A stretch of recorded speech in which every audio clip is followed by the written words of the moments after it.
that was the only part that was stressful. It was just like, let me just try to figure out when everybody's going to play. Is this cool? Who can I be on the phone? Who's going to tell me yes? And who's going to be like, nope, I don't want to do that. I'll be like, just do it.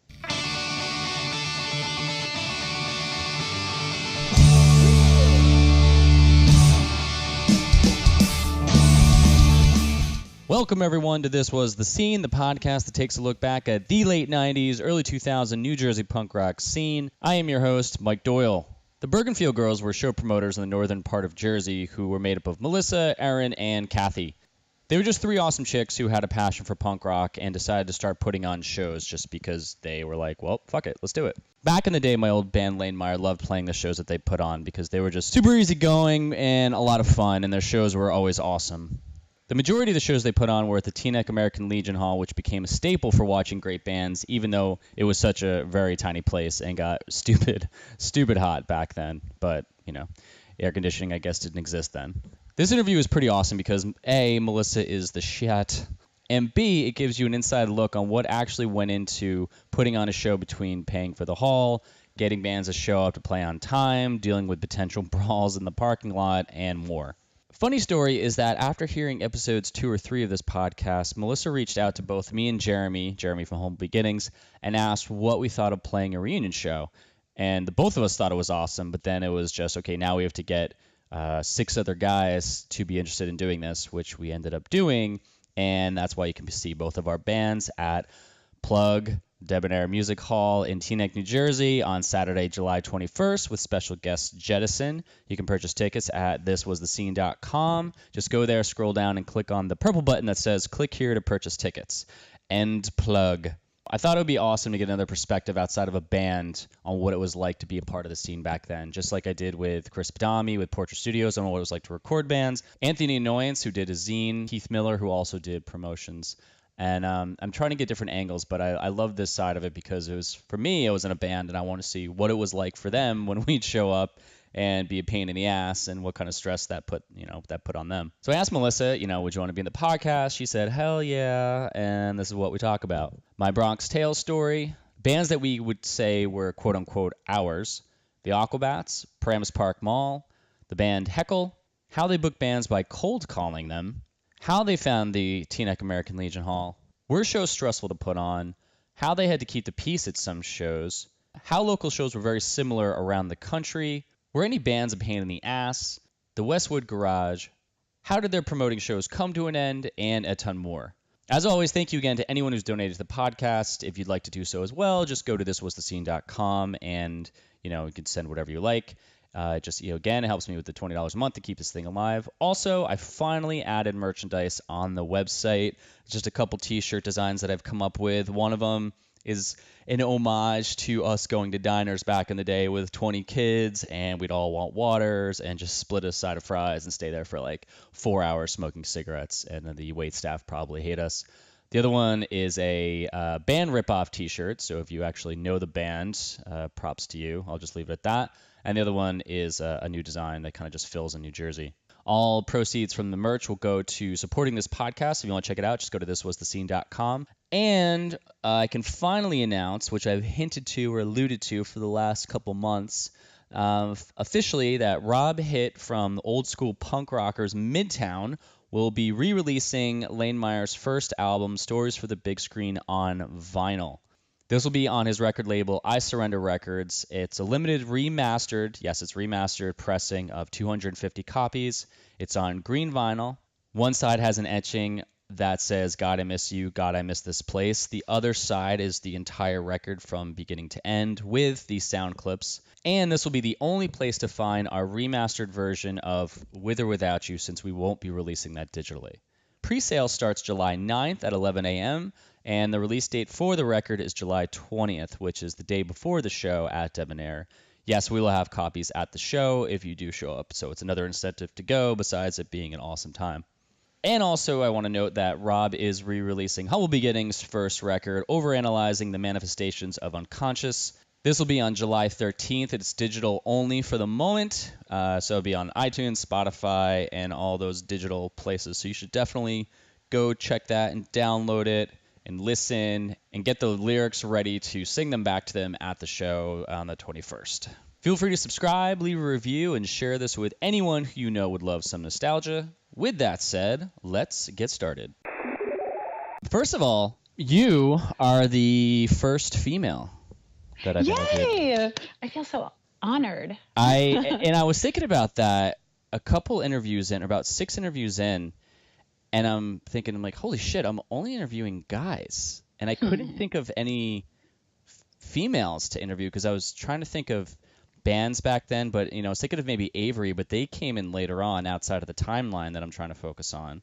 Right. I don't even know who they are. Like, I only know from when it's been discussed in the group. Like, I think I wasn't in that time. When were they were, they started off from, I always thought they were an all-girl group of girl punk bands.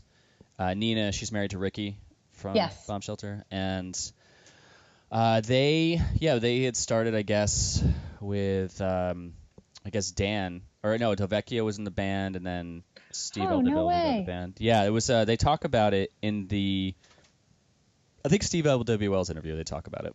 Yes, that's where I heard about it, and I was like, what? I don't even know who that is. Yeah. But they were a fun group. But I was just like, it doesn't mix with the topic that I have. So I'm like, I can't. I'm trying to think of other females to like reach out to, and I just, even after you, I can't think of any. Let me be the only one. Right yeah, now. You'll be the only one in season 1 whenever this ends. So this was to end like 5 episodes ago. But it's just I keep finding new things to talk about with people. And I kept having to reschedule. It's like, I have to. We have to just keep rescheduling. That totally happens to everybody. But.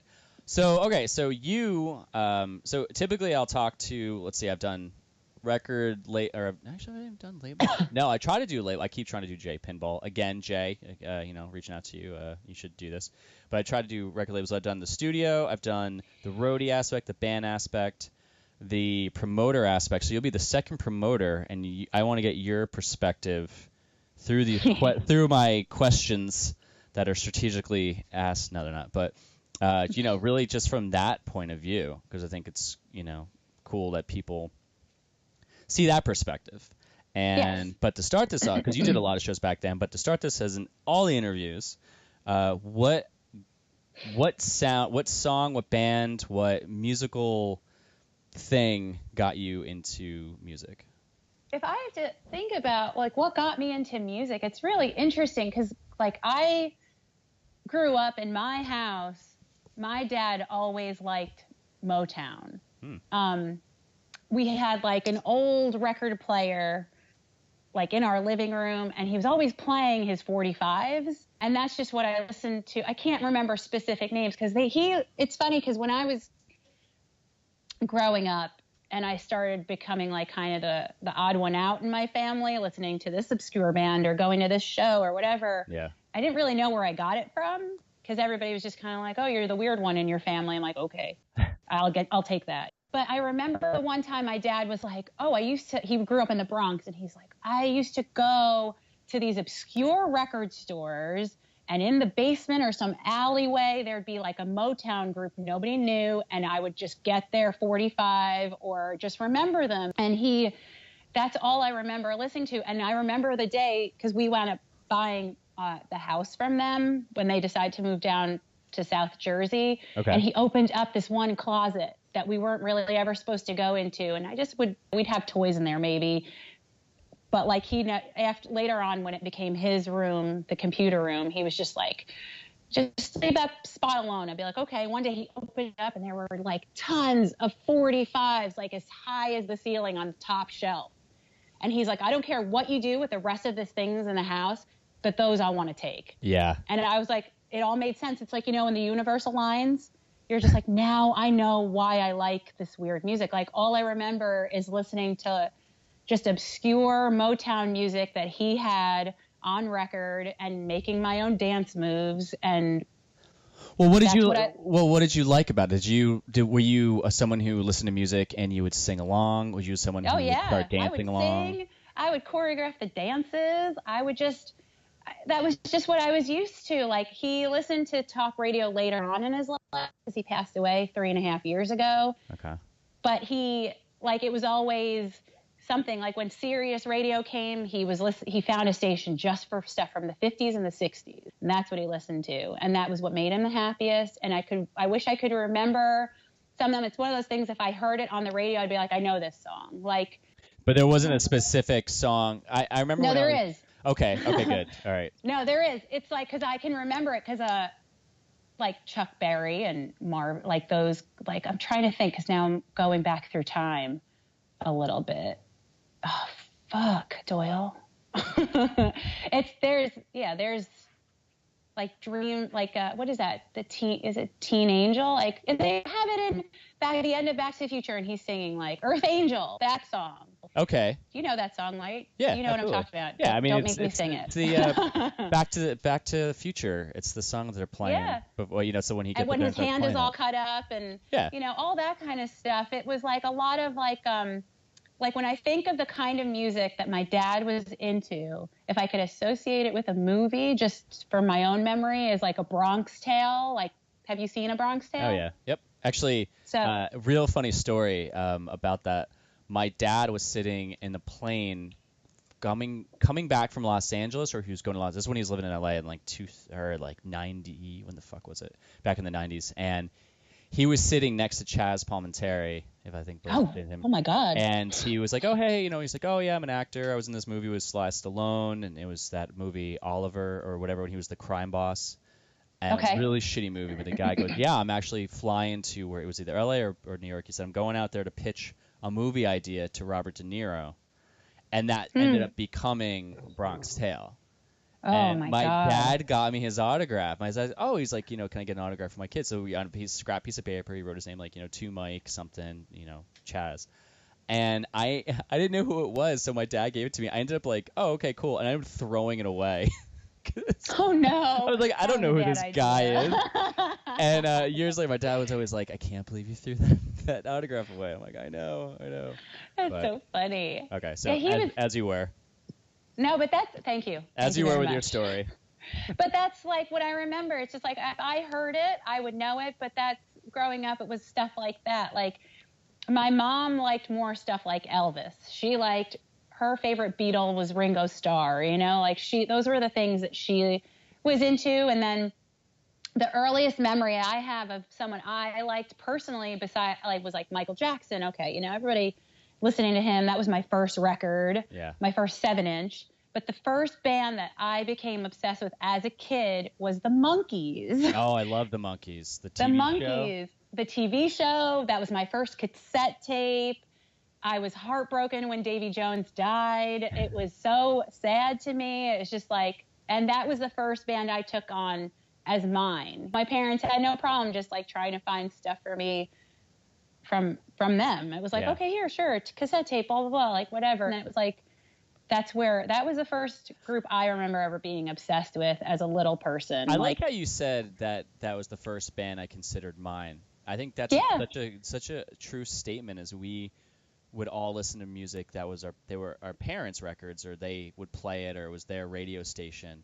But when it was the one thing that we got, we're like, wait, our parents didn't introduce us to this. Like, I heard this, and and they don't listen to this. I get to listen to this, and now I get to go off in that path and decide what I want. Yeah, like I could listen to my own cassette tape, like on their thing, on their little, like, I don't know, cassette player. But that was mine. Like, that was, the Monkees were that's what I can remember when I think about. Because now that our son is getting to the point where he is like, oh, I like this band and blah, blah, blah. I'm like, oh, great. It makes me remember, what did I like when I was, I don't know, 6 or 7 or 8 years old. I hope he remembers. I like Slayer. Yeah, right. Well, do you know who he said? Because we went to Asbury Park on Friday and we saw the Fits and the Tantrums. Do you know yeah. Yeah, absolutely. Oh, my God. I love that band. They're fucking awesome. Yeah, they're fun. And he started that band when he was 40. Yeah, they're older. Dude. Yeah, and I always love that story, that it showed me that there isn't this age cap when you can really start that. But yeah, sorry, go on. No, go but on. No, thank you so much. But we saw Fits and the Tantrums, and I told our son Max, I was like, yeah, we went to Asbury Park and blah blah. He's like, Mommy, I don't like when you go to shows without me. I'm like, what? Okay. And then he's just like, Well, because I was like, well, you can come next time. He likes a lot of the music that we like. He'll pick up on songs and he'll get excited about it. Yeah. And he's like, but I only want to go to Asbury Park to see the Aquabats. And I'm like, okay, Max, Oh, wow. you know, because that was his first concert last summer, was going to the Stone Pony and seeing the Aquabats. And I want him to remember them as I remember the Monkees is mine. Let that be the first band I hope he remembers and he admits to it. Maybe one day he'll do a podcast like 20 years from now. Yeah. How old is Somebody he? will ask that question. He's 6. So he and the my God, the Aquabats are still playing. That's so crazy to me. Well, they're not. It's funny because they had a show on Netflix. Really? They had a show on Netflix. It's not there now currently, which is sad. And I know they were trying to petition to get it back up and running. And Max got really into it because they're very silly. They have silly adventures. They're dressed up like they are dressed up when they perform. And he got really into it. And then one day I was like, and he didn't know the music.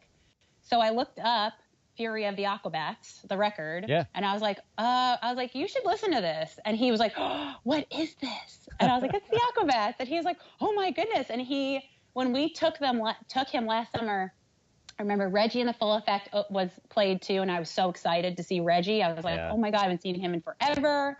Really stoked about it. He was dressed up like the Karate Kid. It was really awesome.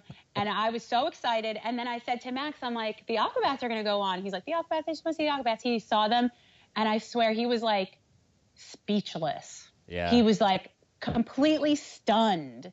And not only that, they invite the kids up on the stage. So he got to stand on stage with like his heroes. Wow. Like he was 5. Can you imagine? I never went to show. I mean, I went to shows when I was 17. I think my first show was 16, and I saw Stabbing Westward.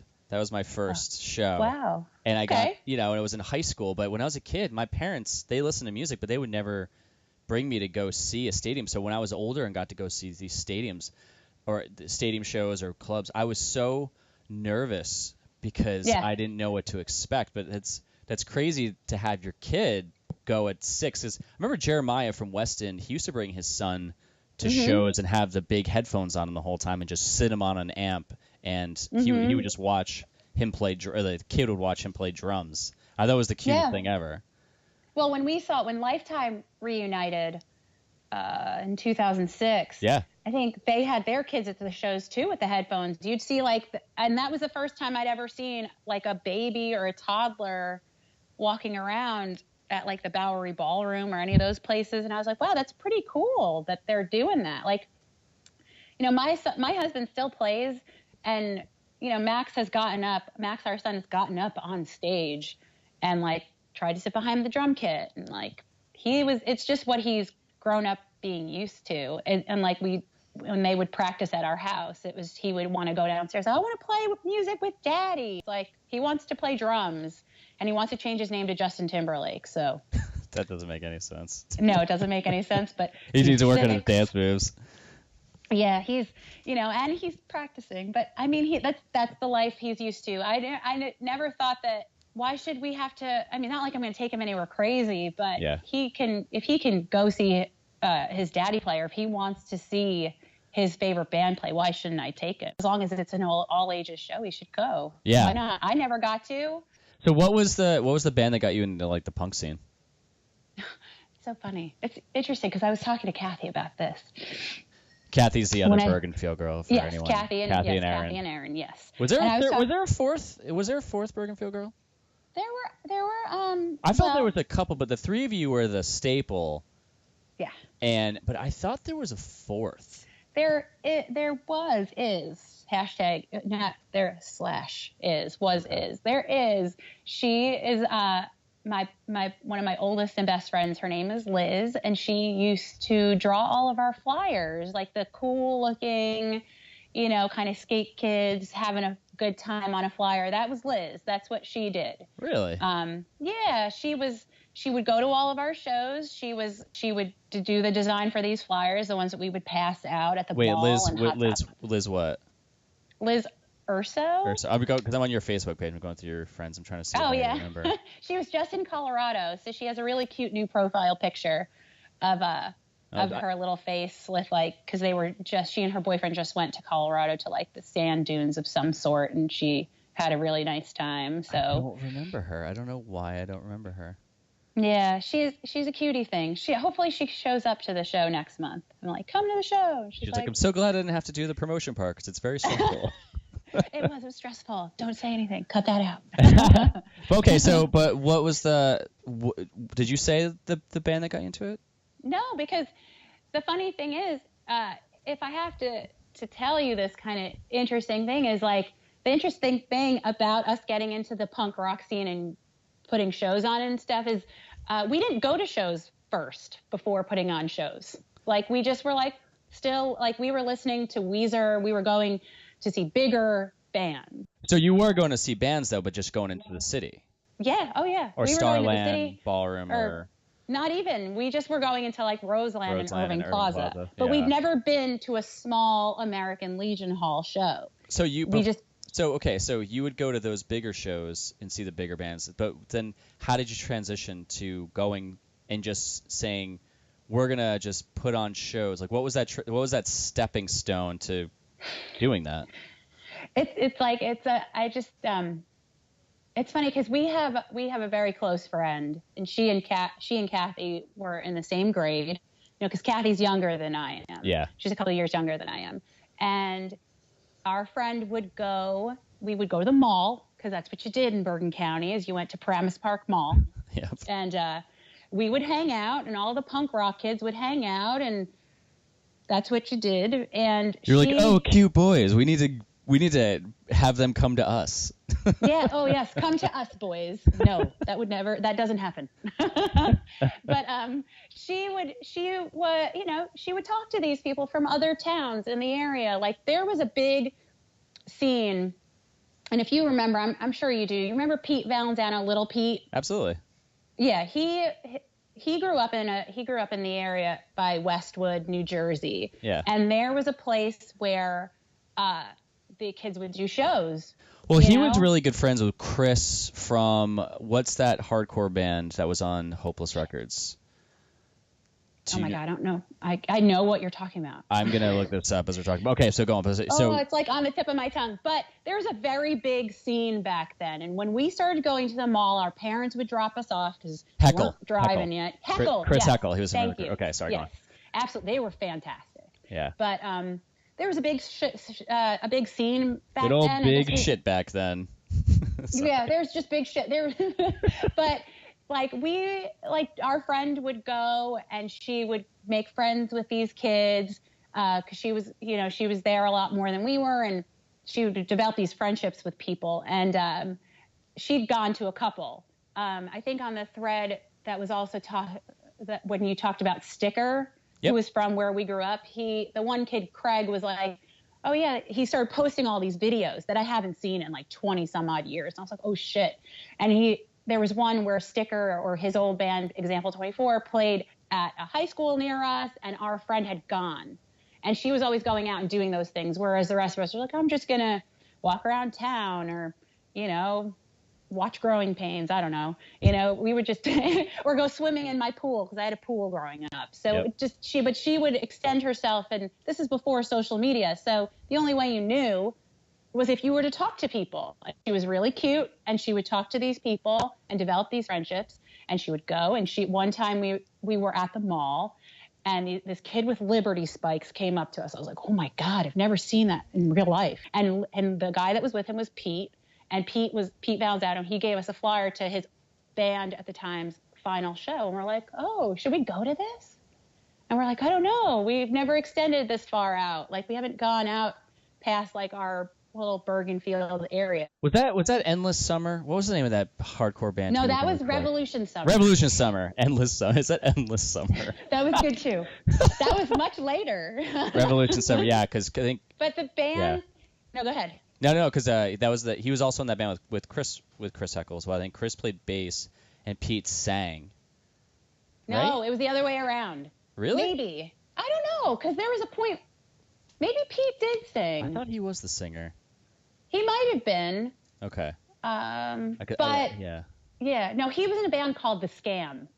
Okay. And like Jeremy would know who they are, the Scam, because I think they might have played shows around the same time. But they gave us a flyer to a show, and we were just like, what is this? It was like a couple of dollars and like a can of food. And we were like, oh, and like it was the summer, and it was their last show, the Scam, and then we wound up not going.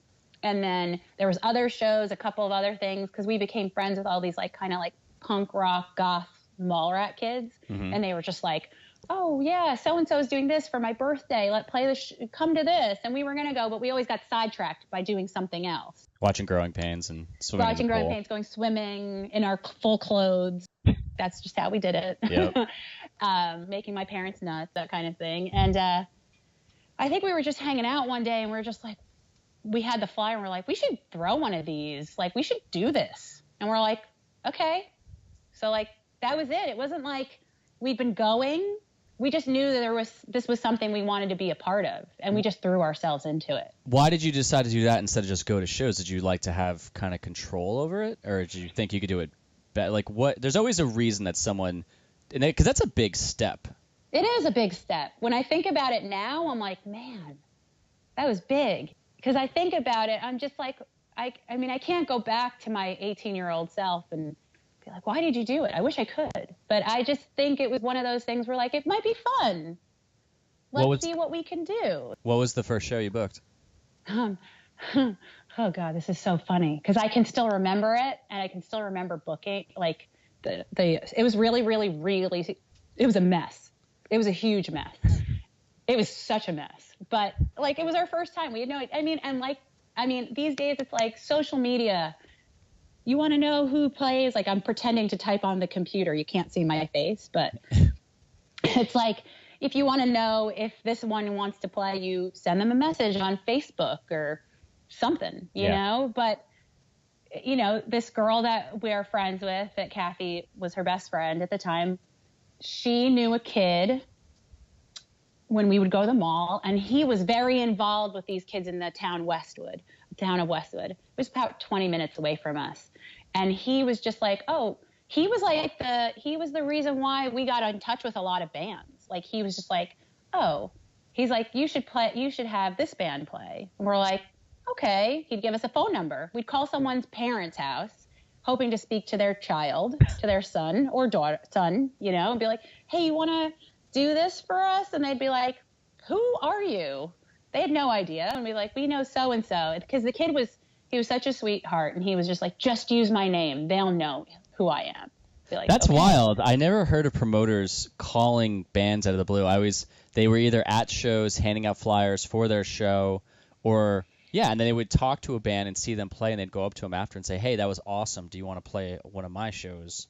That's not how we did it. I never heard of people cold calling. That's how we did it. We had it on I had it a long time ago, and since we moved here to Sparta, I still have to find a lot of this stuff. Like, I had the notes from back then of this little like loose leaf piece of paper where we would just write down this person, what venue we would call, who we could say we knew, just like little bits of like my handwriting or Kathy's handwriting or Aaron's handwriting, or, you know, there was also someone who we were doing shows with at the time that we parted ways with, but, you know, all of our little handwriting just doodled in, like, call this one because of this one, stuff that probably wouldn't make too much sense now, but that's how we did it. Like, were you guys always at one person's house doing this, or were you all separate and, you know, like, would you be usually huddled around a phone and you guys are writing notes and organizing all this? Sometimes it depended. I mean, a lot of the time, we spent a lot of time at Aaron and Kathy's house, you know, because they're sisters. They lived up the street, and their mom, still to this day, is one of my favorite people on earth. She was like my first introduction to like the cool mom, you know, like somebody who would just. I'm not a lame mom. I'm a cool mom. Yeah, she's a cool mom, exactly. But she was like so great, and you know, she always just let us hang out at the house. She'd buy us soda, and we would hang out, and she'd let us use the phone, and that was that. It was no big deal. I mean, and we would call, and then when we would call like whomever we needed to talk to, and we would leave their house phone number, because we knew that she would take a message for us. Because if they called like my house, my mom would probably hang up on them, or my dad wouldn't answer. So it's just like, okay. My sister answered sometimes, but it was just like Kathy and Aaron's house. Their mom was great about messages. She was the one, because their number was on our flyers, and she would actually get on the phone with kids and be like, oh, you need directions to this American Legion? Here you go. And she was so sweet. And that was why we left her phone there. You know, that's how we did it. Like, we would either call all together or maybe email a little bit. I'm in the group right now. I'm looking for because everyone always posts flyers in the North Jersey pop punk group. If anyone listening to this podcast wants to go sign up for it, you can join. Let me look for this. Let me see. T-Next. Okay, so you guys, who were the bands? Do you remember? Do you have the flyer? From the first show, I can remember most of them.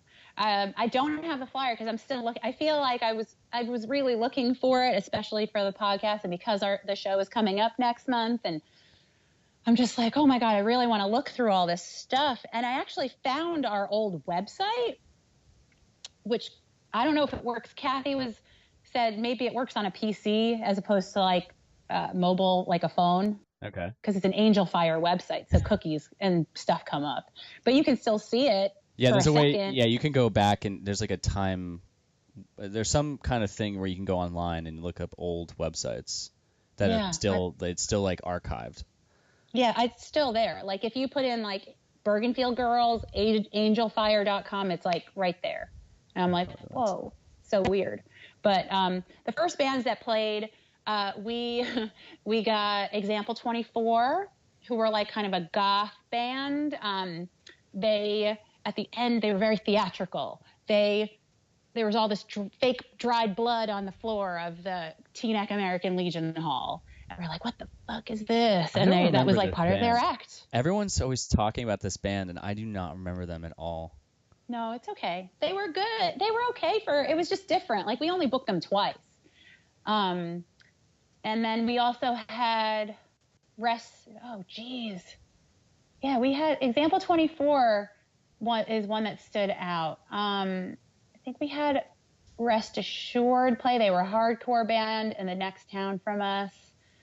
The Scam might have played, or somebody similar to them, because I feel like it's really hard to remember it without it actually being physically in front of me. I'm doing a bad job. That's okay.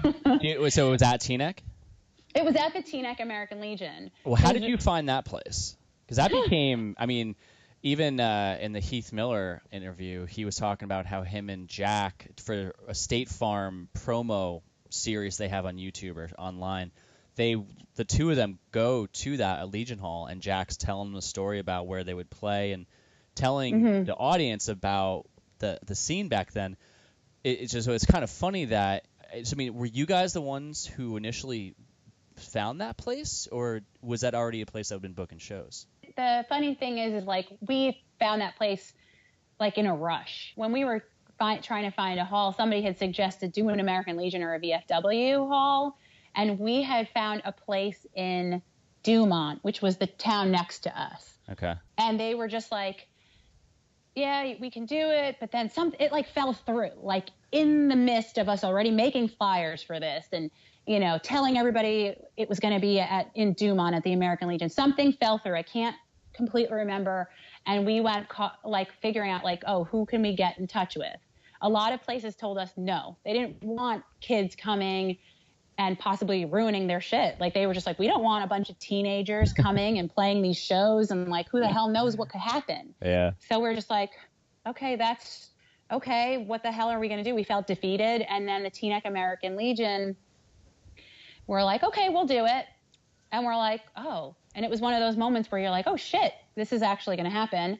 And they were really cool about it, but it was like a scramble. Like we had to change the flyers up. Everybody's like, now no one's going to show up because we had to change it last minute. And we had a couple weeks before the show, we're just like, oh my God, this could be the end of this, our first time, and we failed. And we were just like, whatever, like, let's just do it anyway. I mean, we were charging, I think somebody told us charge $5 a person. And Teaneck American Legion, for as tiny as it was expensive. Like, do you remember and how much you're it like, cost? you have to make, oh God. Because I'm thinking there'd be $500, $1,000. No, they weren't that much. Now they might be, but then it was not. Honestly, it wasn't that much. It was probably, I want to say, like it was $425. How do you remember we had that? to, and I don't know how I remember, but it was like $425, which was a lot. I don't think we were really working yet. And we were just like, okay, you have to put a $50 deposit. We could do that. We figured it out. And I mean, yeah, that was where it was. I remember there not that many people showed up, and we were just like, oh, should we keep doing this? Like, I think like my mom drove by because it was in the town next to us, my sister, and she was like, you guys are gonna keep doing this? Nobody was there. I was like, yeah. Thanks, Mom. Thanks, Mom. You know, but we barely broke even. I think we had to start like borrowing money from our parents to pay for the whole thing. Did you guys even have that thought about you're matching? Okay, it holds X amount of people. We need to pay the deposit. No, we need to pay the place. We need to pay for sound. We need to pay the bands and all the other things. Did you guys do math on that initially, or did that eventually? No. Okay. No. You just kind of guess, like, oh, we'll just. Yeah, we're just like, sure, let's see how this goes. Yeah, it's $500 to rent this place, $425 to rent this place. Let's just charge $5 a head and hope that I don't even know what the math is on that. Like, no, that's like it didn't even make sense because it was just like maybe this many people will come and maybe so and so will show up, but no, I think even because we lived so close to the hall, if we needed to like get money from our parents, we're like, can you give us $25? I need to cover, you know. It was like, it was rough, but I mean, I think anyone else would have just been like, screw this, we won't do this anymore, but we just kept going. We're like, we can do better than this, let's do this. I'm so blown away that you guys are the ones who found that hall. Yeah. It's kind of weird. That's weird. I didn't know that when we started this. I knew you guys were always booked there, but I didn't know that was the beginning of that place being found. That's crazy. That's a cool. Yeah, and it was small. It was a tiny, empty. Yeah. I mean, you guys play there a bunch too. It was a small venue, and I mean, there were times. I remember one of the shows that we had this really great hardcore band from New York. They were called Home 33. They played and they brought a lot of heads, and we're like, wow. I was like, this is a lot of people. And we opened the door at one point because we were probably talking to someone outside or whatever. We opened the door and it was almost like, I don't know, like I think I'm thinking of like maybe like a scene from Wayne's World where like they go and they open the door. Uh-huh. Wayne's like looking at like the coffee shop and he's like, what's going on behind this door? And he's like, wow, I wouldn't have expected that to happen.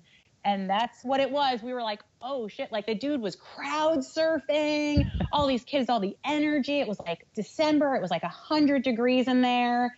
And I remember feeling like, wow, this is great. Like, I want to keep doing this. It was a small place that held a lot of people somehow. What was that draw? Was it just the fact of seeing that it worked, or did you, like, what kept you going? Was it just that you loved seeing that energy, that the scene happening right there in that moment, or did you like the hustle of trying to get bands to play and like the stress of it? Like, what was the draw for you? You know, and it's funny because like when you say like the stress, like I don't really remember being stressed out. I just really like I loved the music so much, and I just thought it's like one of those things. I mean, like I mentioned before, it's like I was always kind of like the weird one. Like I don't know. Like I was always weird. I like to wear like my dad's clothes from the 70s to school, and when I tried to get into certain music in high school, it was like I was never cool enough. So when he went to these shows and doing them ourselves, and then this being introduced to this lifestyle of paying $5 to see a band and talking to these people you would never have talked to, and finally feeling just like you were accepted, you were home. Yeah. This is what I should have been doing. And I think on top of just meeting new people and listening to the music and making these friendships and just how exciting it was, like we just loved being there, and we just loved seeing our friends. We knew it was a guarantee that every week we would see, it would be like a party. And like I remember my mom just being like, well, why do you want to do this? Like it's just, you're not making any money. And I was like, it's just about like the music. It was just about having fun at the time. I wasn't doing anything else really. I was going to school, but like this was an escape. Did you if that find? Makes sense. Yeah. Did you mentioned before when I asked you about what bands you liked, and you said that I think you were alluding to you didn't really like start listening to punk bands until you started putting on shows. Is that correct? In a way, yeah. I mean, there were bands that I was introduced to just randomly. It's just like growing up in like the mid to later 90s. It was just like there was grunge. Then it turned into I remember being introduced to Rancid when I was 17. Yeah. From a kid that I became friends with because I used to go camping with my family, and it was just like there was Rancid, and that was different. And then there was like The Clash, who I became huge into, and I still remember like all these things. Like I remember listening to Lifetime for the first time, being like, ooh, and had already thrown a show, and I was like, maybe we could have them play, but they'd already broken up. Yeah. Which was heartbreaking. We found these bands as we got into this lifestyle, like, you know, it just started community college. So it was just like, I felt like there was more of a freedom there that I couldn't have when I was in high school. Like I could finally listen to stuff and not be judged for what I was listening to. Yeah. What happened was you guys were going to these shows. Who was the guy's name again you connected with who just said call these bands and ask them to play? Well, his name was Randy. He was a kid that was like, he just knew he was like, you know, kind of like a little bit of a socialite. But when you're going to these shows in the city, like you weren't going to see punk bands. So what made you think that it's like you wanted to put on a show? So why did you choose the punk style? Is that just because that's what was available and that's who played these shows? Or did you think, you know, or were you trying to get a different style of music to play? Like what made you go in that direction? Well, it's interesting because if you remember our shows, we didn't just have punk bands play either. Like really? we had a different variety of different bands because that's like what we were interested, depending on who we knew at the time, who we were hanging out with. We would have a ska band, a hardcore band, a pop punk band. But it still fell under the same umbrella. It did in a way, yeah. And it was just interesting just because like we never just did a pop punk show. Like it was just like it depended on who at the time, because after we put on our first show and we made connections with people, there were suddenly there were people calling us up being like, hey, you want to play? Can we play? Be like, what? Really? Like, cool. It was like it didn't get as extensive until it went on for a while.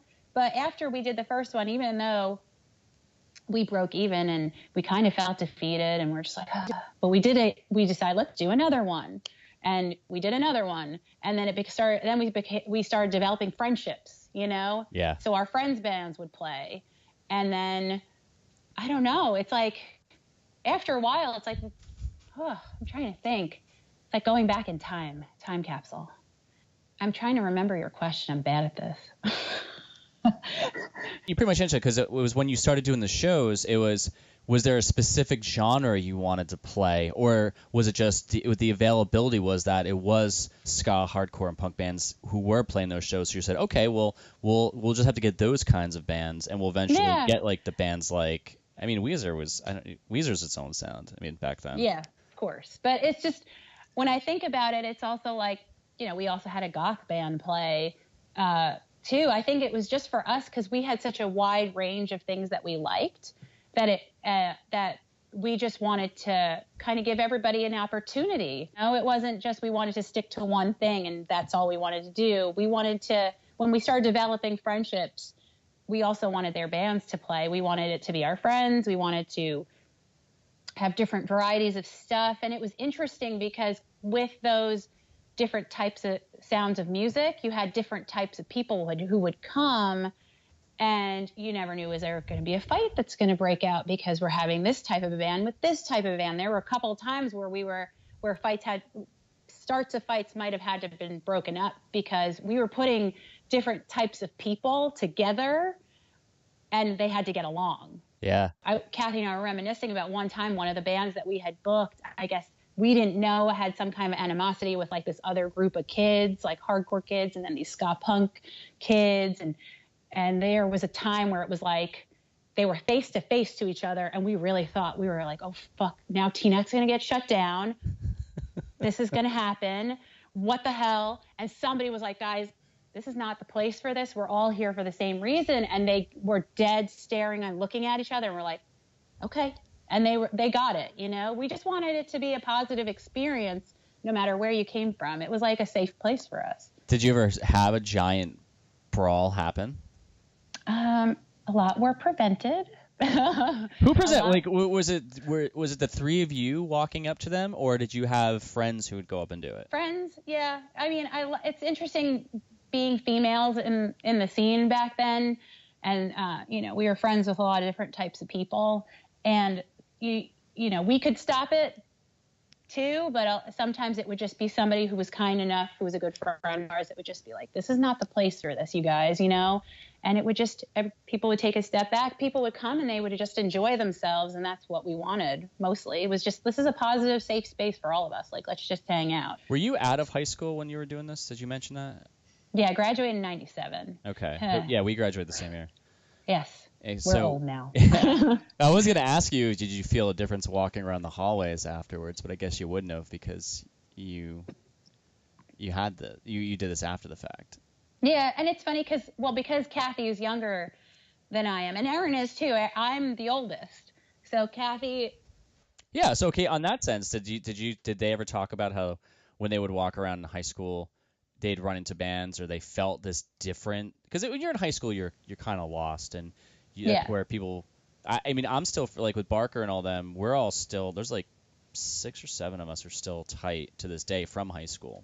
Yeah, same here. And that doesn't really happen with a lot of people. So in high school, you're kind of figuring out, do I belong with a group? And I felt that a lot of people, when they went to these shows, they would have that group, but it was elsewhere and not in their high school. But you also felt like you kind of had a purpose. You finally found that purpose, and you had something to look forward to. And I guess we were all out of high school when we really started going to shows and stuff. I mean, we were playing in a band, but we weren't playing out. We were always playing in like someone's basement or something of our friends, in front of our friends.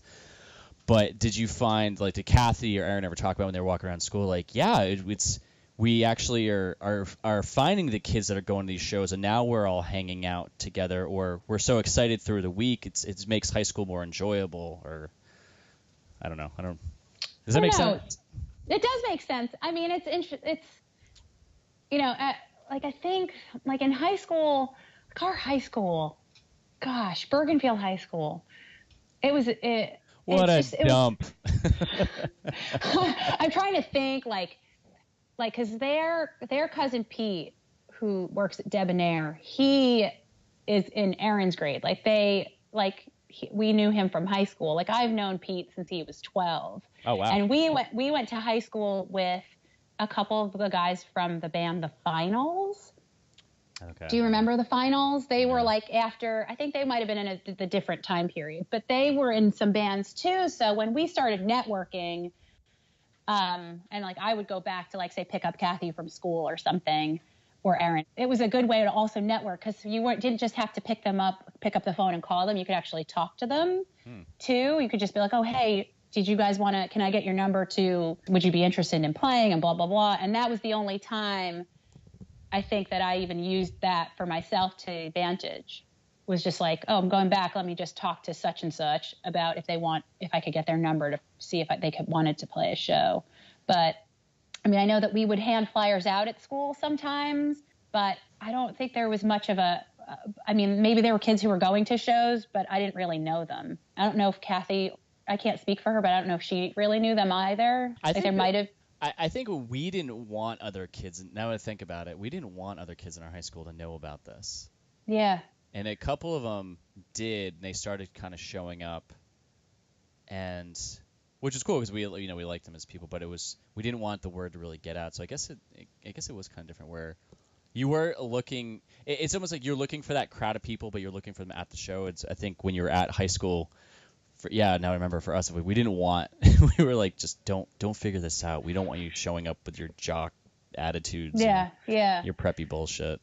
Yeah, I think it might have been the same for us. It was like, if we were going to talk to somebody, it was somebody we already were, might have already been in the know. There were random kids, but it was different. It was like, I don't know if we wanted to share that world necessarily, like except with our friends, because then we had this whole other life where we were going to shows, and that was our place.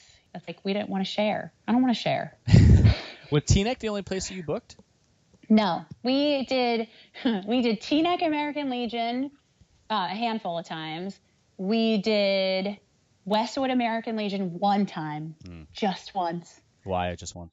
Because one of the bands that played, there was some of the people who were coming to the show, to put this maturely, were causing a bit of a ruckus, I think, outside. And it wasn't like where Teaneck was like there, and there wasn't really residences, you know, it was close to the main avenue. Like, this was an American Legion tucked in between suburbia. Like, there were houses, families probably having dinner, you know? And, you know, there's some people are causing a ruckus, and they decide to like hang out on people's properties and do some shit, and the noise ordinance and rules weren't being followed. And we felt really bad, but the place had to get shut down for a while, like, to have any, and there were some big shows coming up. There were like a lot of shows coming up at that place that fit a lot of people, and it wasn't expensive. And we were just like, shit, we have to do a good job. And unfortunately, some of the kids who were coming to see one of the bands did not follow those rules. So the cops came. It was sad. We were just like, I feel so bad. But that was why it was once. And then we went back to Teaneck for a good while, probably for maybe so we did like 13 shows. 13 you guys always were doing the Teaneck shows, from what I remember. Yeah, we did a lot of Teaneck shows, and then we decided let's see where else we could go. So we went to Lyndhurst American Legion. Yep. Yeah, I remember Lyndhurst. Yeah, which was a big venue. It was like $200 less. And even though it didn't have a parking lot, it fit a lot of kids. And that was the last place where we threw our quote unquote last show was at Lyndhurst. Well, don't talk about that yet. Yes, no, I won't. We won't go there yet. Yeah, not yet. Yeah, go on. Go ahead. No, you go ahead. If you have more information, then it's better.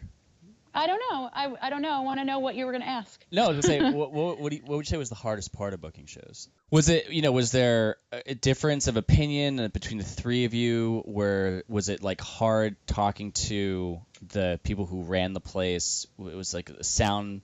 Was it hard to get like a good sound person? Were the bands just a fucking pain in the ass? Like, there's got to be a couple things. I mean, sure. Dish the dirt. There are lots of stories, but it's just also like, as far as who we wanted to play, when we started doing this a lot, we knew who we always wanted to have, but we also knew that we had to give other bands a chance. You know, I would get phone calls at my parents' house. My sister would take the message. She'd be like, somebody from some band called, and I'd be like, okay. And she's in high school. She's like, whatever. And she'd take down a phone number, and I'd call somebody back, and it was maybe a band from New York, like, you know, Orange County, New York, like Cooter and those bands from up there. And then we would start listening to like getting all those like comps that you would get at like Hot Topic. Mm-hmm. And sometimes inside of those, there would be a phone number for a band. And you'd be like, maybe we'll get this band from Massachusetts. Like, we tried. We knew that we couldn't always have our friends' bands play, but we usually gave you guys first dibs. And then we would see the other kids, you know, other bands from going to shows or going on listening to a comp. And there was never a real disagreement about who we wanted to play, because we were usually on the same page about it. Yeah. Did you ever have a show where you showed up and you felt like it was going to be gigantic and it was just dead, and then there was vice versa where you're like, we don't really know this is going to happen, and it became this blowout show? Yeah. I mean, I'll go back to the first show that we ever threw. And I was like, wow, this is going to be great. I've never been to one of these, but I hear kids like going. Nope. You know? And I was just like, sure. It was August. I can tell you the date, because it's one of those dates that I'll remember forever. It was August 2nd, 1997 was our very first show at Teaneck American Legion.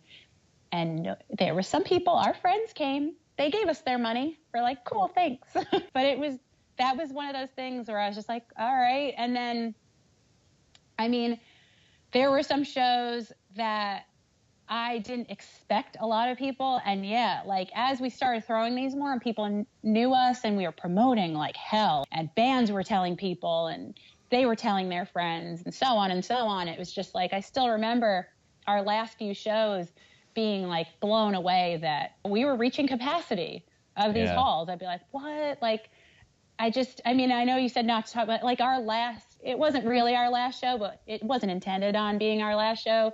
We had so many people there that we were just like, oh, geez, like we couldn't even believe it. Like I don't know. I think we went into these hoping a lot of people would come, but never expecting that a lot of people would show up. Yeah. And then they would, and we would just be amazed. Well, there were certain bands you'd put on the bill or they'd be on the bill, and you knew that they would just draw. I mean, anytime Bigwig was on, you knew it was going to be a shit ton of people. But then all of a sudden, sometimes out of nowhere, these bands would just gain steam, and then they became like the bigger draw. But then the problem was that we'd always play so many shows. I think people were like, well, I just saw them fucking 5 times in the last 3 weeks. So I don't want to go to see them again. It's like, oh, I just saw them yesterday. Yeah. But it's like, I guess we liked that stuff. We were just like, that's what kept us going is like we went to so many when we weren't throwing shows, we were at them. Maybe Thursday, like Friday. It was always like Friday night, Saturday, maybe 2 shows, Sunday. Like you'd go to like 5 or 6 shows, spend like your allowance, Yeah. But it was just, we, the biggest band, I guess the biggest band that we ever got was Bigwig, because we had been fighting for them for a long time. We were like, we want them to play so bad. But they were always on tour and we weren't used to that. We're just like, oh, okay. What's this? What do you mean tour? I mean, people. What's a tour? People put on Legion Hall shows in other states. Like what? Crazy. You play venues? What's that? It was funny because when we would be on the road, we would show up at shows. It was always a very similar setting. Like the people we talked to, it was always like, it's like you took the same, like a T-Nex show, and you would just be doing it in Chicago or in the middle of Illinois or Wisconsin or whatever. And it was so weird that it was always run the same way, and it was the same conversation. And the people would be slightly different, or the music would be slightly different, but it was always like, when we'd show up there, we knew what we were getting ourselves into, even if we had never been to that state before, which was always so weird to me. Yeah. And it's not like you guys were calling each other promoters up and giving each other advice. It's just, that was just the structure across the board. And any Legion Hall was, what's it going to cost? How can we get it? Are they cool with us playing here? And then the promoters were like really into music, or they were hustling their ass off at shows. It's like you guys all did the same stuff, but you didn't even know each other. No, and it was just, I still remember. You read about it. What's that? There was like no, there was no like, threads or what's the word, forums or shit online where you'd read about that. No, it was like, and there was no way, to connect about that with anyone else from out of state, except you just knew what you were doing and you were hoping you were doing it right. Like I remember leading up to a show, like giving you guys all your time frames, like, oh, you're going to be playing this time and this time and this time to this time. Who wants to play last? You don't want to play last? Well, you might have to play last if this one doesn't want to play last. And sometimes like the bands, you guys would show up and be like, well, I don't want to play last. It's like, well, it's too bad because that was probably, now that I take it back, that was the only part that was stressful.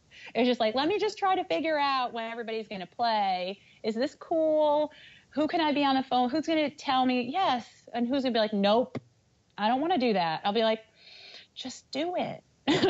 Yeah, that's the worst part is that a lot of people in bands, a lot of people would be on board with the stuff, but there'd be one member who was always late or would just be really stubborn about shit, and then it'd stress out the other bands, which would then trickle down to the promoter, and the promoter was like, yo, I don't fucking care. Or they'd say, okay, I guess we'll just wait, and they would piss off other bands, and it was just no one treated it very businesslike, where it was, no, this is the time. You show the fuck up and you're on stage or the floor at that time, then you get the fuck off. Yeah, and then there was times where it was just like, we would book too many bands. Like, who books 9 bands in 4 hours? Everybody. Yeah, everybody. I mean, there was a show that we did once where there were like 9 bands. Each band had 20 minutes. Oh, you're done? Get off the stage. Just move. Yeah. Like, please, we have to do this and finish by 10 o'clock. There wasn't like a time for an encore. The American Legion had guys in there drinking their older, they were drinking their beer at the bar and, kind of come in and look a little bit. What are these kids doing? Oh, they're skateboarding in the middle of the thing. We had to clean up after ourselves too. There wasn't a cleaning crew. Doing sound, we rented a PA from the local music store in town in Bergenfield. And to figure it out ourselves. Yeah, and sometimes when it wasn't grounded, it would shock the hell out of the bands. That was the worst. There was no sound check. I don't think you guys got. I'm sorry. Yeah, we didn't really know. We would just get up there and plug in and do like test. Test. Yeah. Like, how does that sound? I think you sound okay. And then halfway through, it was like, ooh, that sounds bad. Yeah, you sound like Charlie Brown's fucking teacher on the mic, but I don't know. It was always like, everything was trial and error. There wasn't somebody telling us what to do. We just did it and hoped that we were doing a good job and we were having fun doing it, Were there ever any bands that were like a complete fucking horror story that you were just like, I can't fucking deal with these guys again? Lane Meyer? I'm just kidding. Oh, we were such a pain in the ass. No, you guys were not. We loved, and I'm not just saying this because it's you, but it's just like, we loved having you guys play. You guys were so much fun. You guys didn't give us a hard time. And like, you became our friends. Like, we loved hanging out with you guys, that's just what we like doing. Like the same thing with like, I don't know, Random Task, and like Outline and those younger kids who would just come and want to have a good time. And it made it, we were friends, like Pete Valenzano had a band. It was called Field Strip. They were a hardcore band. We became really good friends with them. It was called Endless Summer. It was called the Endless Summer. That was after Field Strip. But there weren't really bands. There were people that I won't talk about. But there were bands and issues, stuff, everybody, you dealt with a little bit of drama. But wait, who's the people? I don't want to tell you because we're going to record it and then we're going to get in trouble. People are so PC on this sometimes. I'm like, oh, talk some shit. Yeah, I'm not going to do that. I'll tell you private time. Okay. But it's just, there wasn't really, we tried to stay away from the drama. Hard when you work with your friends because you don't know them on a certain level, but then you become business partners, technically. But it was always just like, let's just figure this shit out. We spend enough time together as it is. You might as well have fun while you do it. We didn't have a whole lot of shit going on. So it's just like, I don't know, there weren't really, I don't know. There weren't, there might have been some bands, but I'm not going to say it on live radio. I'm trying to remember if there were bands that we didn't like playing with. I thought that we always had a good time with a lot of bands back then. There were several some prima donnas and some shit, and like I said, band members that were slightly a pain in the ass. Yes. Yeah. Other bands, other drama, other prima donnas. Yeah. Things of that nature. I bet we're thinking of probably a lot of the same people, Doyle, but possibly. Sure. I don't know. My brain, I don't know. There's some blockage there, I guess, even though I can think of a lot of this shit. Yeah, I can think of it too. I have some in mind, but it's just also like, let's just keep this positive. Let's keep it to 20 years ago. It was 20 years ago, and people have changed, so that's good. Hopefully. How many years did you guys book shows for? From August of 97 till March of 99, and that was it. Really? Why'd you stop? We stopped. It's funny because I find that because this whole like your podcast and all this stuff it was coming out of the woodwork from 20 years ago. It's crazy because you don't think about it from back then, things from back then, unless it comes up. And I'm just thinking, I was like, why did we stop? I was like, there wasn't even really like an actual reason. It's not like we got into a fight. We didn't get into a fight. We, didn't want to kill each other. We were just like, it got to be different. I think there was like a transition period towards like the spring of 99 that I can remember where you couldn't just call a band anymore, or like I couldn't just call anyone else anymore and just be like, hey, do you want to play? Because there were some bands, they started having booking agents. And then it was like, you have to call their booking agents, and they can't play. What I've learned also, even from like when my husband was playing in Hero Pattern, it's like you can't play a show in Jersey. I didn't know this at the beginning of the month, and then have to play it in Jersey again in a couple weeks. It was just like, no, we need to get exposure. Like, we have to travel around and play Jersey, Connecticut, Pennsylvania, New York, Long Island, but we can't come back to Jersey. We could go another month and then play. So it became difficult to get certain bands to play that we wanted to. And then it just, I think we just got to a point also, like, we started working, having jobs. And what were you doing? What were you doing at the same time? Like, where were you working while you were doing this? Well, I worked. I went to Bergen Community College. Okay. And Erin also went there for a spell too. But we just had like mall jobs. Like, I think Kathy worked in the mall. She might tell me differently. That it might have been a longer period, like a later time. But they all had jobs. I think I worked my mom's a nurse, and she worked in a doctor's office that I did filing for.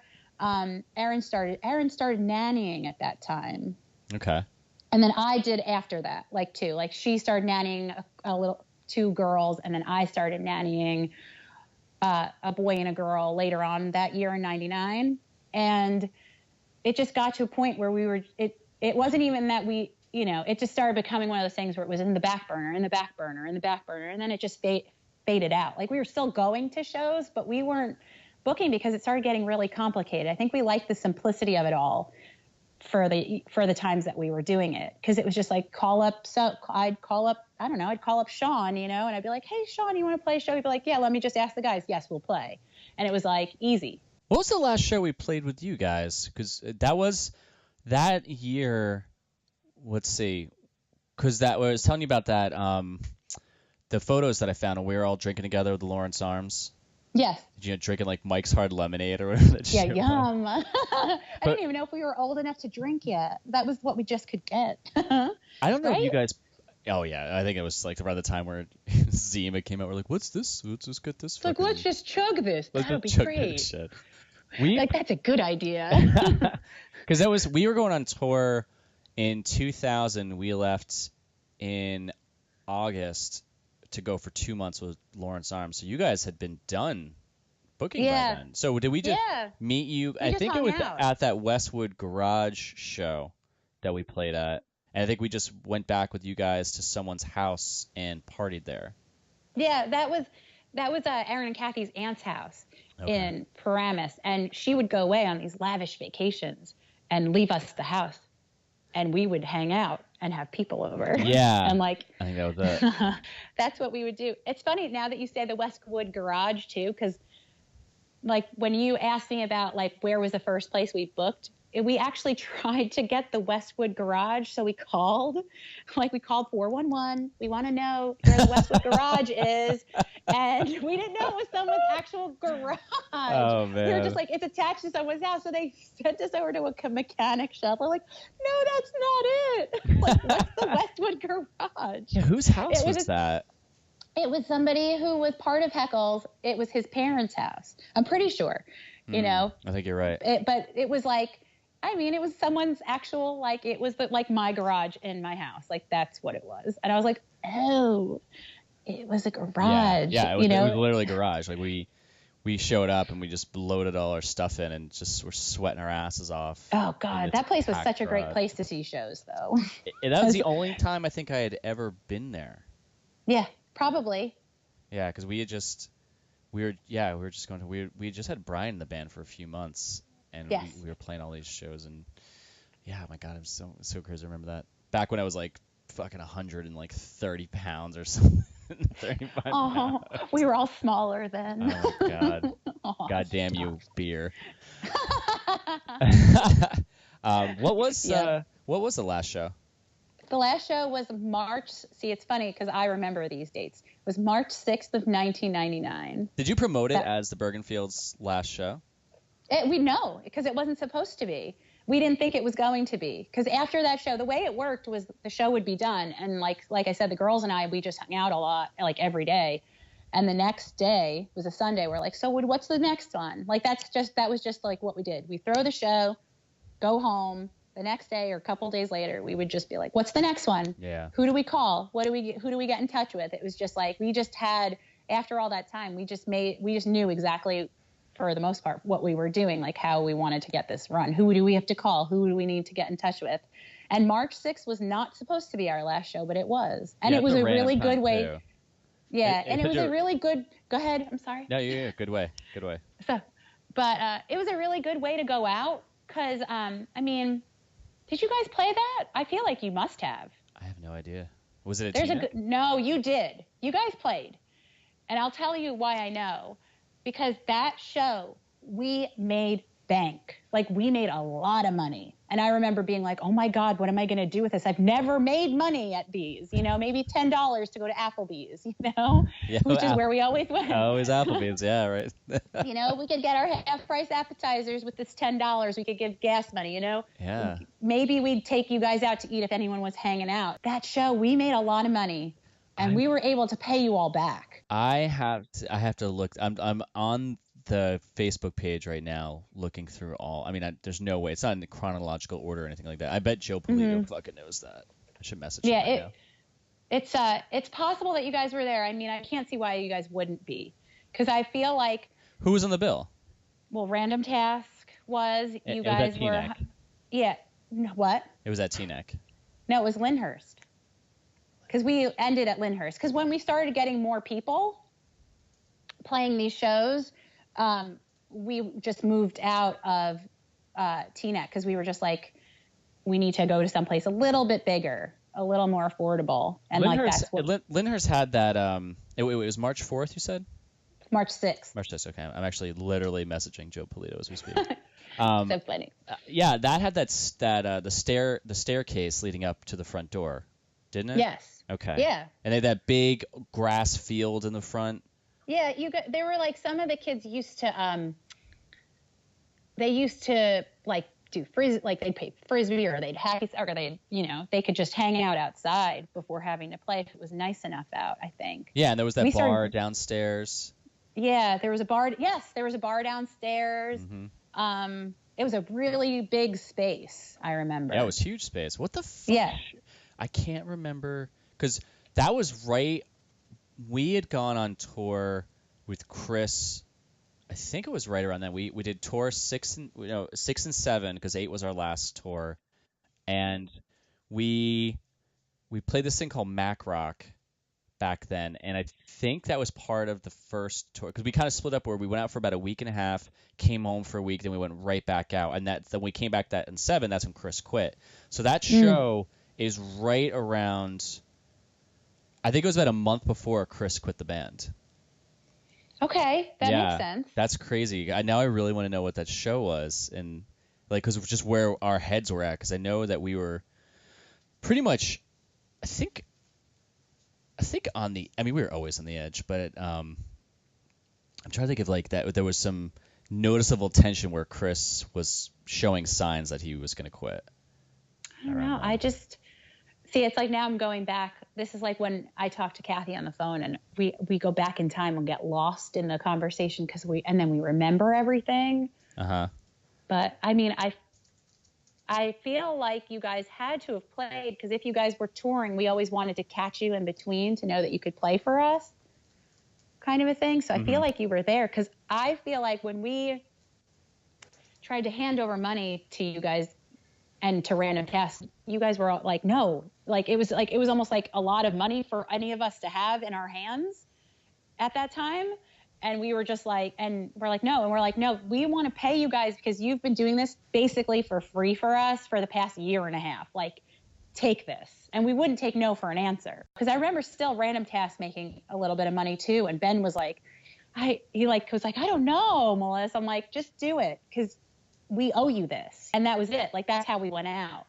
We were finally able to give back to all of you for doing this for us for nothing. Yeah, and I don't even know how much that it could have been like $200. It would have been. Yeah, like, that's what I'm thinking. I think it was like we were able to like give you guys. I feel like Humble played too. I think you guys got like $250 or $300 maybe, and it was like a lot. Like we were all like, what? Like, I can't believe I have this much money to not, and it's more I can put it towards merch or something, you know. It was just like, but we wanted to give back to you guys for all the times that you were like, you're just doing this for free. Like, here, sorry, we only have $10 for gas money, because you could get a full tank of gas for $10 I know. back then. Now it's like, how much did I just owe? $40. Great. I remember when I was driving then, I would pull up to the gas station, and sometimes I would get $2 worth of gas, because that would be around 2 gallons, and it would just take me for a couple days because that's all I could afford. Yeah, as mine was $5. $5 of gas. Yeah, now it's like cost me like $45 to fill up, that I get God. 13 miles a gallon. I still remember, like, when we would leave Hoboken, say like Kathy and I would go see a show or something like that, and like one time we specifically said to the gas attendant, we're like, please just only give us $10 worth of gas, and he didn't hear it. So when he filled up the tank to however much, or maybe it was less, it was maybe like $5, because that's all we had, and he filled it up to 10. We were just like, we don't have that kind of money. Why weren't you listening to that? $5, I said. That's all that it takes to fill up my tank. Just like at least in my brain. Throw it at him and peel out. It's like never coming back here ever again. But yeah, that was the last one we did, which is funny because we're doing another one, which is the last one we're doing. For all of us. Yeah, I guess so. I was like, yeah, this is the last one, I think. I'm pretty sure. Yes, It's the last one. It's the last one, I think. Yeah. I don't know. I mean, who knows? For us, I mean, definitely it's going to be the last one, because I think he's over it. I don't think he wants to give up his weekends anymore.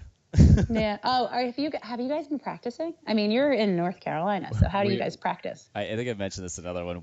I get up there the Monday. Anyone listening, I mentioned this in the beginning of every episode now, but there's the Lane Meyer Humble Beginnings Jettison reunion show on July 21st, and Melissa and the Bergenfield girls are the ones who reached out to actually do this show. And but yeah, I live in North Carolina, and Sean lives in Florida, but he has an apartment in New Jersey as well, in Rochelle Park. So I'm gonna fly up the Monday before the show, and we're gonna stay with Sean, and then me and him and Casey are gonna try to practice as much as we can that week. Oh my goodness. and then Barker, hopefully, is gonna show Barker. up the Friday before the show and practice with us. Where are you gonna practice? I don't know. We'll have to figure it out. But all that stuff will come together. But yeah, like I wrote the set list, and that's all done. And what? Yeah, because I mean. So real. Yeah, I gave it to everybody and said, like, here's the song, so just listen to them in your car, and get home and pick up your guitars and play them, or Sean somehow get a drum set or something. I think Sean still hasn't played drums yet, and the last time he picked up, he was behind a kit. I don't even know. It was a while ago, so he's slightly nervous. And I'm like, dude, can you fucking just start playing somewhere? Just play something. Show up at Guitar Center. Just go. I was gonna say go to Guitar Center, Yeah. go to any music place, and just like, can I just sit here and like play the drums for 10 minutes? It's easy for us to do it because you could just pick up an acoustic guitar. But I mean, to have a full drum set, you can't just go out and just rent one, or I mean, maybe you can nowadays. I don't know. I mean, you can go to like a rehearsal space and rent out a room for an hour or two and just play. Yes, like you can do that. You can. There's a place in Jersey City. There, it's like where I don't know if they do it by hour. But... Yeah, they usually do it by hour. Like a lot of places, they'll do a minimum of 2. Okay. I do that all the time. Like a couple years ago, before I moved out of New Jersey, I would go there and do acoustic stuff and just practice, which is so odd. You have this giant room, and you're sitting there with an acoustic guitar playing to yourself in front of a mirror. In a mirror. Weird. Yeah. It's so funny. But yeah. So before we talk about that more, I don't know. I mean, it's pretty much like, did you, like when you guys were, so that show was over and then it just stopped. There was just no. Yeah, it became really, I think that's when the stress really came. It was just, you're trying to just get, maybe overextending ourselves. I don't know. We tried to get like Saves the Day, and I would talk to the drummer, Brian, and like he was at NYU, and I would call him up on the phone, and he's like, I'd really love to do this for you girls, but I have to talk to my booking agent first. I'd be like, okay. Yeah. Wait to hear from him. I have to be persistent. And then I'd call him back and he'd be like, still waiting to hear from my booking agent, and be like, okay. And then it was just like, you try to get somebody else, same scenario. And it was just like, oh man. And like I said, like some of us had jobs and we were just like, and some of us were trying to finish school. And it just got to a point where we were just like, it just fizzled out almost, you know? I mean, we were still going to shows just as much. We just weren't throwing them anymore, you know?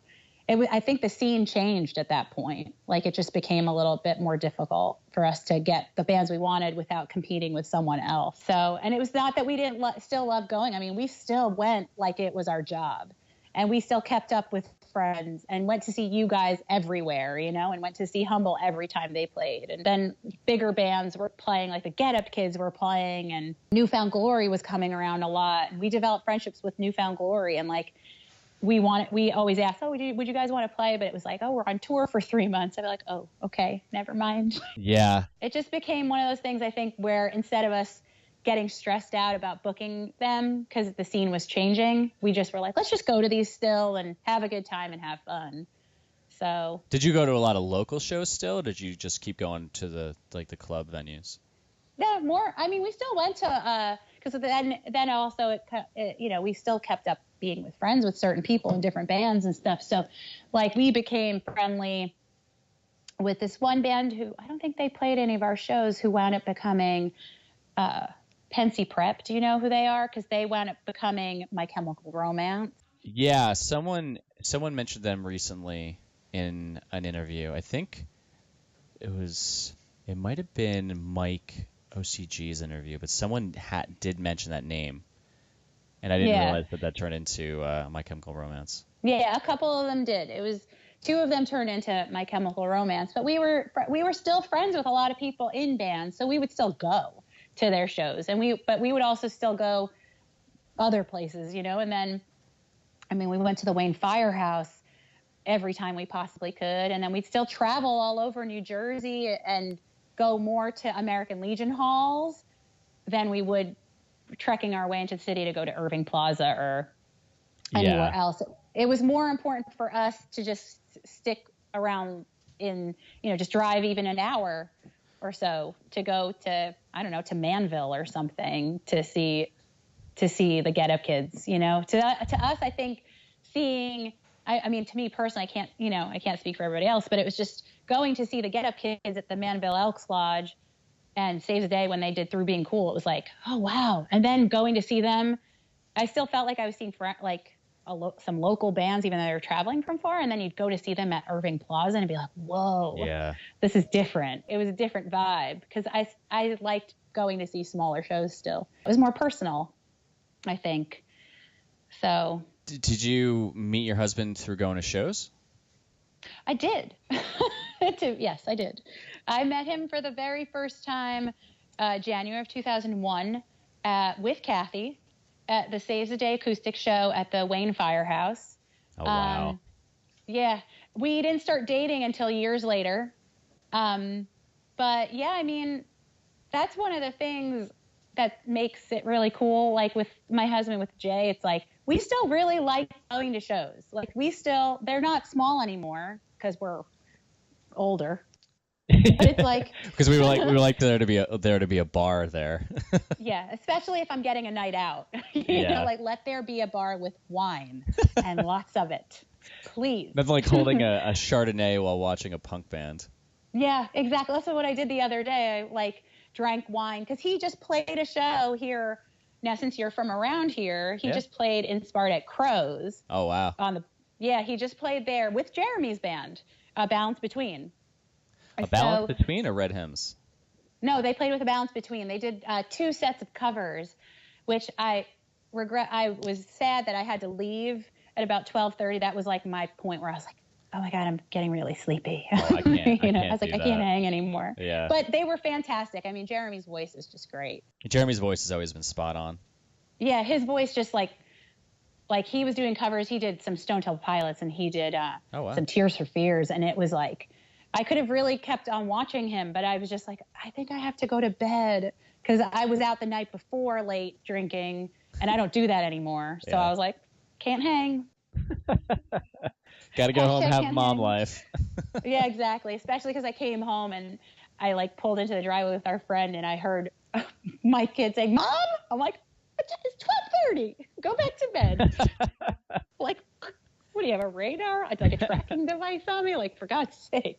So it's funny. I mean, all this stuff was 20 years ago, and then like now, I mean, we're all we're all in our 30s, close to 40s, and our 40s. Like the majority of people listening to this, right?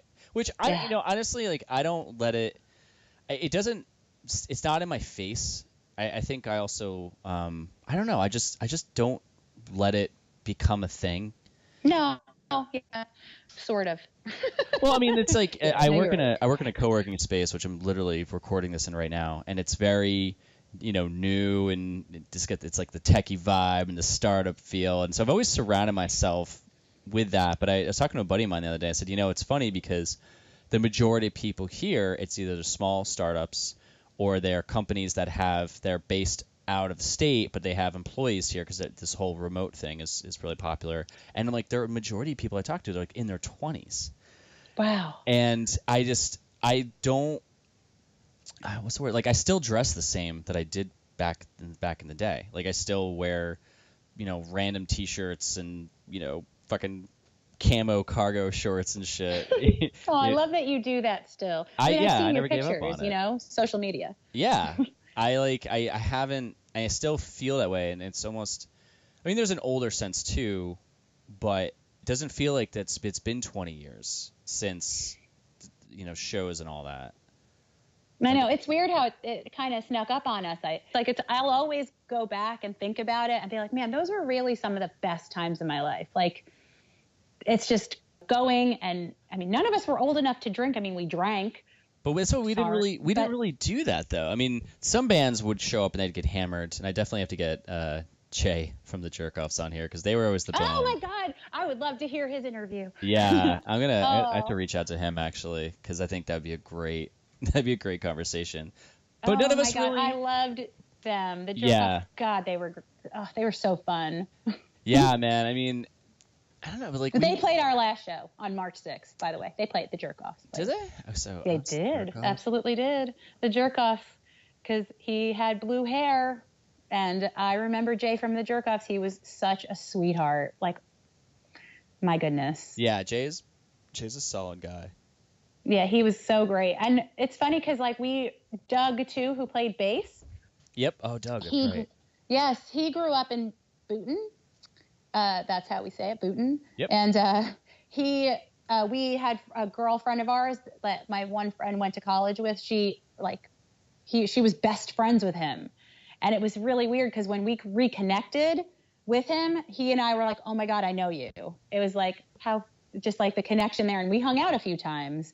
Like he came to my apartment when my husband and I were first living together, and he would come and hang out. So, but I haven't seen Jay in like since March 6th of 1999, probably. Yeah, I don't know when the last time I saw him was, but I know I talked to him back in like 2004 or 5 when I just moved home from California, and we talked on the phone. But yeah, I think he would be quite awesome. I mean, Patino, who was their drummer, I mean, I'm still friends with him. We lived in Morristown together, so I used to see him all the time. Didn't he play drums for you guys one time too? He played drums at the last reunion show. Yes, I remember. And he plays in Day at the Fair. Oh, okay. Yeah, he's a fucking awesome drummer. And yes, I remember that. All right, so final questions, and we'll wrap this up. No, keep talking to me. Yeah, we've been on for an hour and a half actually. And that's minus like I think the 10 minutes prior to this that I was recording, like a whole other conversation we had. Okay, so you do go to shows now. So what scene ethics do you feel like you've held on to this day? Oh man, I'm just, I'll say this. I'll always thank the scene for accepting me, because I just was always like, I never felt I had a place. And I try, everybody's judgy. Like, that's just how it is. Yeah. Everybody judges everybody, and that sucks. But the thing that I try to do is, I still remember talking to Pete, who works at Debonair, and he was reminiscing just about how our shows were such a positive environment for so many. You know, like I said, like we just got everybody together just because we were our friends. We wanted to have a good time, and it's just like the thing that I take away from the scene is just like, you know, I just want to keep up that positivity that I projected out. And sometimes it's hard. I mean, nowadays it's like, I mean, God, like if you think about all the things that have happened in 20 years, I'm like holding out my hands, can't see them. But it's just like the things that have happened in 20 years, the shit that we've all been through, the thing that keeps me going still is like the positivity. I try to bring it anywhere I go. I remember it from then. And when Pete said it to me, I was like, man, you know, that's really great that that's what you remember. Cause that's what I want to remember when shit gets hard. Cause I mean, the 20 years, it hasn't always been like a walk in the park. There's been fucked up shit that happened. It's been weird. Things that you're not prepared for. And you're like, why didn't anybody tell me this in high school? I just try to keep up. It's hard to stay positive sometimes, but you have to just keep doing that. And, like I whenever I meet someone, I still try to just try to do it with open arms. Like I joke around with my friends. I'm like an old hippie. Like I'm just going to love on you until you give me a reason not to. Yeah. That's just what I want. And I think that's what I also took away from throwing shows and going to them and being around all of you was the whole idea of just, that's what I'm going to take away from this. It gave me the confidence that I didn't think I had. It gave me a way out. It gave me something to strive for. It just, if I'm going to say now, I guess like the thing that it really helped me with is just like, I still want to like hug everybody. You know, I still want to be like, hey, let's be friends. Oh, you don't want me to be my friend? Fuck you then. But it's just, I'm going to hug you anyway, random person. I'm going to hug you anyway. Starbucks. Like, I just try to just be like, hey, how's it going? It's like, I try not to be too judgmental. It's like, everybody's been through shit. Why do you need to be the person who's going to be like, what's your story? Oh, I'm going to judge you. No, that's just, I think that's what I've taken away, especially with our shows and the environment that we set up. Like, I want to keep it going. And now I have to be that way for a little person who's going to grow up in this world and hopefully he takes away from it. It's like, I'm someone's role model. What? Who lets me be that? Who does that? No, that's a good point, man. You guys always, I remember we'd always go to your shows and we just knew that it was going to be fun or there was never going to be any drama. Yeah. You guys were always super fun to hang out with. And yeah, you're right. I think that is cool that you kept that. And people, I mean, I catch myself. I think the thing is like you're not going to not be negative, but it's when you catch it and you diffuse it. That's when it's okay. It's when you hold on to it and you just find yourself talking shit consistently over and over. And if you don't catch yourself doing that, then that's a problem. Yeah. I mean, I can't imagine. I mean, and it's sad when there are people who are like that, but it's like I can't just stay in a dark cloud. I mean, it's like I just have to figure it all out. And I have to try to keep optimism there. And it sounds funny, but it's just like, that's what I've got. And that's what I've probably always had. And that's what I got from being like going to these shows. And like, I can go back, like I listened to you guys. I think I messaged you that time. And I was just like, holy shit, I'm sitting in the car. I don't even think I told you where I was. I had a doctor's appointment and I was sitting in the car listening to you sing. And I started to cry. I was just like, this is what this is for me. Like I could listen to something and use it as my therapy.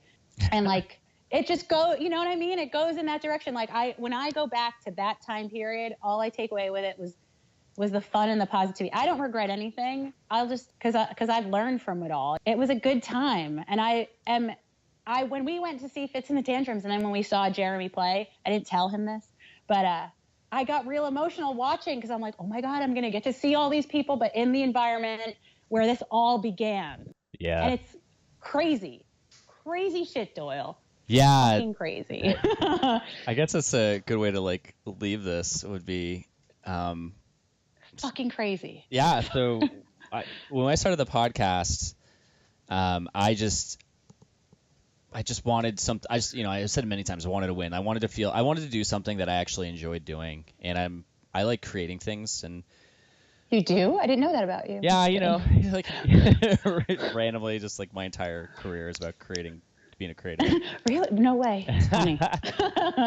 But it's just funny because I start this and I put the first episode out, which is literally just me for 6 minutes explaining what this is, and then it's accompanied that same day in that same time frame with the Chris Badami interview. And the fucking outreach that happened after that was crazy. People were messaging like, thank you so much for doing this. Oh my God. And it was like Mike Pontown sent me, he was a guy who was involved in the scene back in the day. He sent me this super heartfelt message. I think it was either that after that episode or the Heath Saraceno, Heath from Midtown episode. And I almost like lost it. I wrote back, I go, dude, I seriously am tearing up right now. That was the nicest thing. He's like, well, you're bringing back this great time period for us. And the people, like you're saying that, you're saying you're watching Jeremy, you're excited for this whole thing to happen, is that it brought back, without even realizing that I was going to do that, it was just this nostalgia thing. And people are connecting with people and like talking about that. And then from out of that, you messaged me out of nowhere and you're like, hey, would you want to play a show again? A Lane Meyer show. And I was like, fuck, I did not see that coming. And then another really cool thing happened the same time, which I can't talk about yet until a couple episodes from now, because it hasn't been like announced. Right. But all these crazy things came out of nowhere, and I was like, yeah, that sounds fucking awesome. And now that it's all come together, that we're flyering it, we sold like a shit ton of tickets so far. Oh my God, so many. It's crazy. I'm so excited. Yeah, and then like the after party, and it's like I'm looking just forward to this day of how I was telling someone the other day, like the last really exciting time I had where it was a gathering of all the people that I cared about was like, when I got married. And granted, that didn't go in the great direction, but that day is this awesome, amazing day. And I started thinking about the show. I'm like, my God, it's going to have that same feeling. Being in that Hell room, yeah. and it's going to be like, it's gonna be, I started saying this in the very beginning when I started talking in the interview, but I'm kind of nervous because I know everyone by their Facebook profile icon, yes, and I'm afraid that people are going to come and be like, hey, I'll be like, hi, they'll be like, I'm blah blah blah, and I'm going to go, and like I feel like I just won't remember people's faces when I'm talking. I'm to them. going to totally tease you about it now too, because I might have that same moment where I'm like, and hey, then then you and I'll have to meet somewhere and go on our phones. Be like, oh, who's that? I'm literally gonna have my phone ready because they'll be like, oh, we talk all the time on Facebook. I'll be like, oh, because I mean, and nowadays too, it's like you talk to people on Facebook and you're so adamant about having a conversation, and when you see them in person, you're like, hi, and hey, I'll talk to you again when we're online.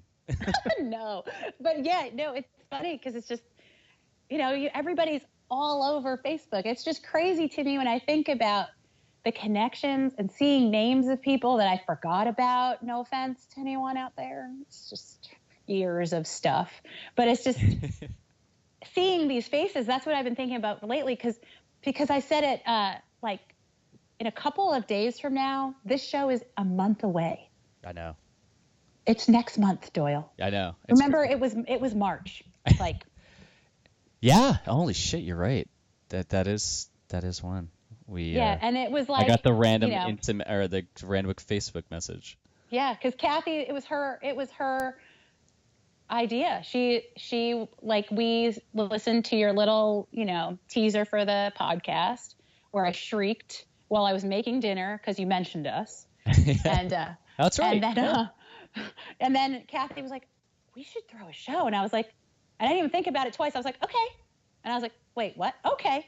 Because at that time I'm like, I have to do this. I had to make a list just to keep myself in check.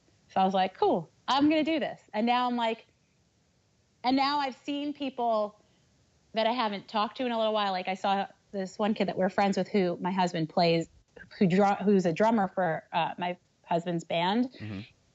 He used to also be in the finals, and he was like, so the show that you're throwing. And I was like, oh my God, I'm throwing a show. I was like, what? And like one of my best friends, the guy who introduced me to Jay, to my husband, is dating this girl who used to go to all these shows. And it was funny because we were like, oh my God, we used to go to all the same shows. We know all the same people.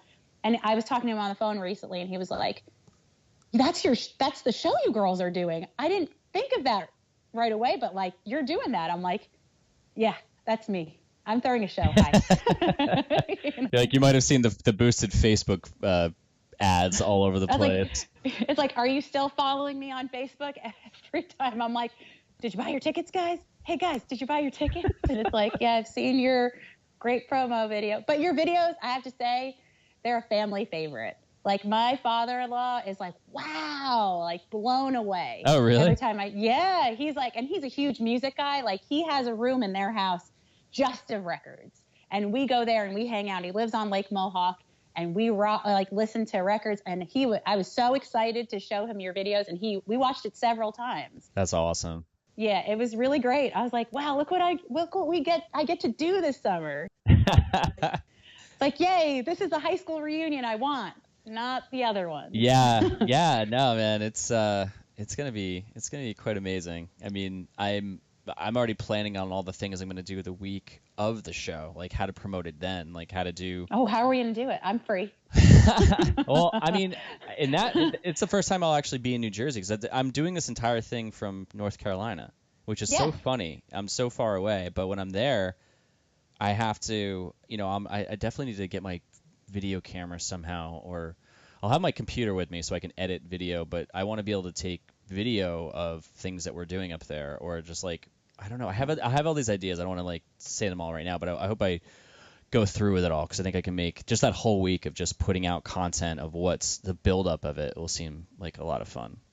I'm kind of stoked that you'll be here for a week too, because it's like, I mean, you'll be staying with Sean in Bergen County. Yeah, I know, right? I know you're gonna be in my hometown basically, and I'm gonna be in like my home area, and I'm gonna be in your home area.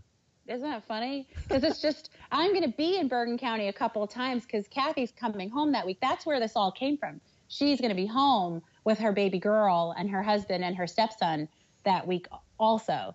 And that's why this worked out the way it did. Yeah. Because she's going to be home. She's like, can we throw a show when I'm home? And I'm like, okay, like, let's do this. Let's see what we can accomplish. Yeah. And it's going to happen. And it's happening. And I still can't believe it. And I'm excited. I'm feeling lots of feelings. So to end this episode, announce all the info. Really, me? Yeah. Me? Okay. I don't have as good of a radio voice as you do. I don't I'm have sure that. You're but, fine. Okay, so, and I'm standing up because I've been sitting in one spot for an hour and a half. So we're gonna throw You've already fucked it up. I did. I already fucked up. This is why I promote. I don't talk on the phone anymore. This is why you hang out with kids. Yeah, I hang out with kids and my own kid. But so we're throwing this show. The Bergenfield girls are putting on this show. It's the 20th anniversary of both Humble Beginnings and Lane Meyer's first records, and it's going to be on July 21st at Debonair Music Hall. Doors are at 7, right? 7. Oh, thank you. Yeah. Doors are at 7, and it's $15 pre-sale and $20 at the door. But get your tickets fast because this show is going to sell out. I feel confident about this. I like that. And don't forget, Jettison will be opening up. And Jettison will be opening up. Thank you, Mike Doyle. Thank you very much. And Jettison will be opening up, which I'm excited to see them as well. I'm excited to just everybody to come. Have a good time, put on your dancing shoes, and get ready for a really good, fun, long night that probably a lot of us haven't had in a long time. Check your shit at the door and have a good time, like when we were 20 years ago when it was like, let's just have a good time. Because that's what we want to do. We want everybody to just have fun. Yep. No time for drama. No time for drama.